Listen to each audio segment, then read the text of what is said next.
Alright guys, so we're going to keep going now with Unit 8. We're talking about international human rights crises and international, situations, I guess, places of concern. We've already talked about quite a few areas in several different regions of the world.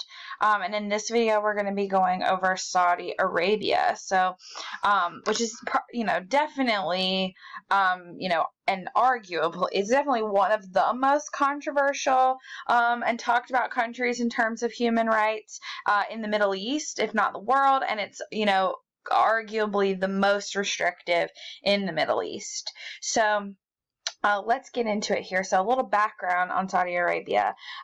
They are a monarchy. They have an absolute dictatorship and an absolute monarchy that is run by the Saudi royal family. And the name Saudi Arabia, it literally means the House of Saud, which is the family that runs Saudi Arabia. So they have a monarchy and a royal family where the king is the head of the state and the government. But they also have a crown prince. And the current crown prince, there are a lot of princes, like hundreds of princes of Saudi Arabia, but there's one prince in particular who holds the most power, and he's the crown prince, and his name is Mohammed bin Salman, which you can Google if you need to work out that spelling, but a lot of the media and people just call him MBS. They use his initials, or they just call him the crown prince. There are, like I said, thousands of men. There's a huge family, thousands of men in the family, only a few hundred. The power is largely held by about 200 people. Out of the 7,000 princes in the family, 200 of them hold legitimate power, and MBS holds the most power out of all of them. He's not the king, but he's likely to be the next king, and at this point in time, he seems to be running the show more than the king does. To be the crown prince, you must be a descendant of the original ruler of the Saud family from 1932. So you cannot just be like a cousin. You have to be like a direct descendant, which is why it can't just be anyone. So they do have an Islamic government. They use the Quran as their constitution, and they are governed by Sharia law, which is controversial in regards to its criminal code. There's definitely a lot of torture and punishment that goes on, and extreme punishment that goes on in Saudi Arabia. Torture is extremely common as a form of punishment and ways to extract confessions. In 2017, we found out that there were 2 transgendered men who were tortured to death by police to get information on other people in Saudi Arabia who might be LGBT, because being gay or anything close to in Saudi Arabia is punishable by death. They also have, a large amount of executions. They still practice public executions and beheadings. You can see a photograph of one about to take place there. This was not that long ago. They use sword, stone, firing squad, or even sometimes crucifixion as forms of execution still in Saudi Arabia. The other areas that are largely a topic of concern for the international community is women's rights. As far as women's rights in Saudi Arabia goes, there's basically none. They are legally regarded as minors. They do have access to education. 70% of colleges of college students are women. There are a lot of women getting their college education. However, there's no growth past that. Only 5% of the workforce in Saudi Arabia is female.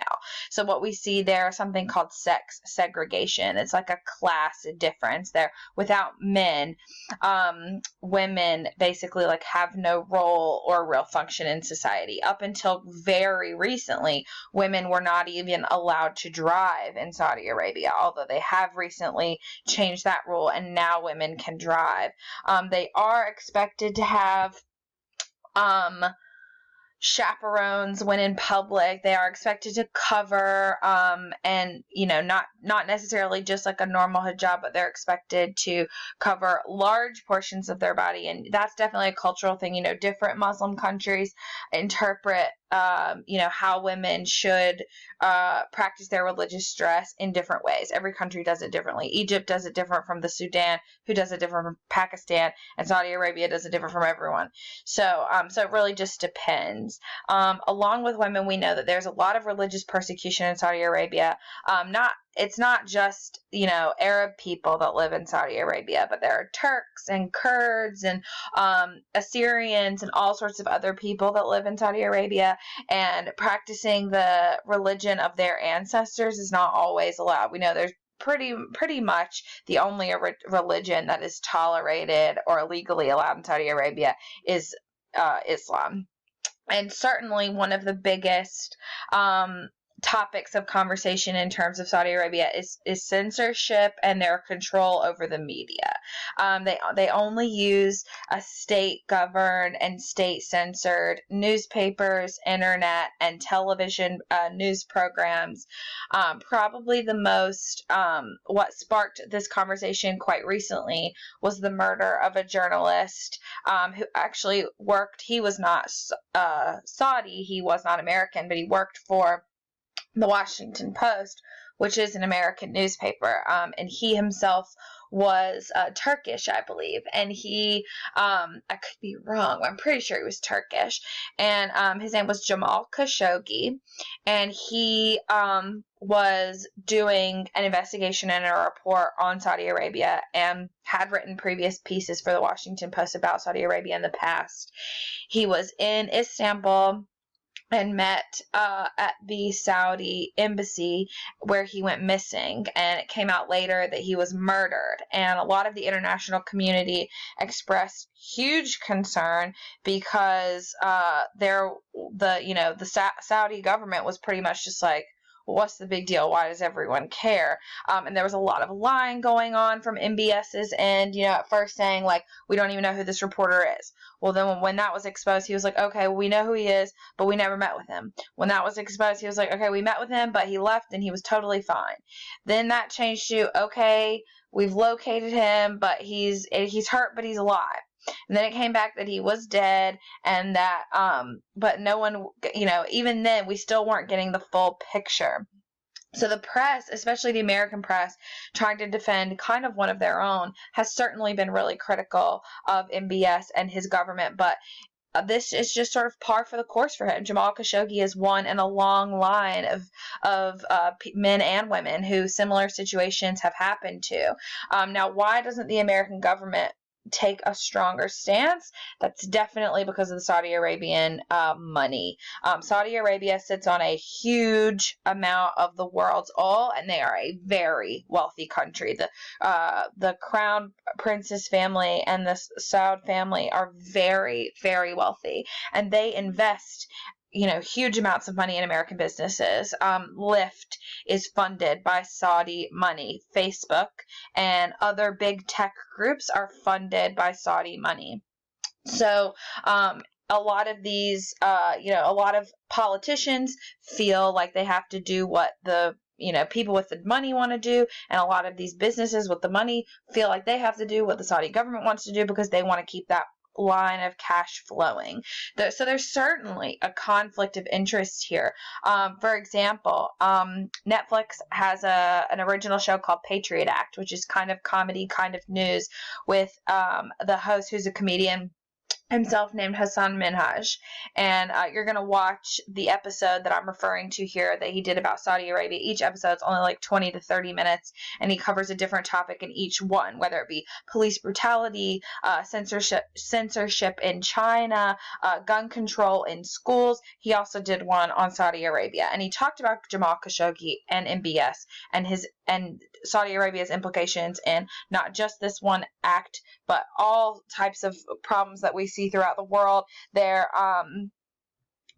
proxy war that they've basically begun in Yemen, which has led to mass famine and death of children in huge numbers in Yemen. He talks about it in this episode, and not long after, if you don't know, Netflix, if you've never traveled or if you don't use a VPN or anything, then you don't know, you might not know, but Netflix has different shows on their interface in different countries. Like when I travel to different countries in the summer, when I cut my phone on and I go on Netflix, it's not American Netflix I'm looking at. I'm looking at Italian Netflix, or I'm looking at French Netflix, and they have different shows on there. There are some shows that and different movies too that are on their versions of Netflix that aren't on ours, and vice versa. So Patriot Act though does air, as it's a Netflix original, on all countries that allow access to Netflix. You can see Patriot Act in any country, and MBS actually sent Netflix a letter basically saying that they had to take the episode on Saudi Arabia down, and Netflix agreed. And there are a lot of people who are really critical of Netflix for that decision. They were like, you shouldn't give in to this. You're just allowing this guy to like censor you, and the truth won't come out. And Netflix, their argument was basically like, we understand that this show is kind of a new show, but that's not our job. We're Netflix. Our job is to entertain. And what we don't want is for MBS to remove Netflix from the entire country. So if he wants us to take it down, we take it down. But of course, that hasn't stopped the conversations from happening.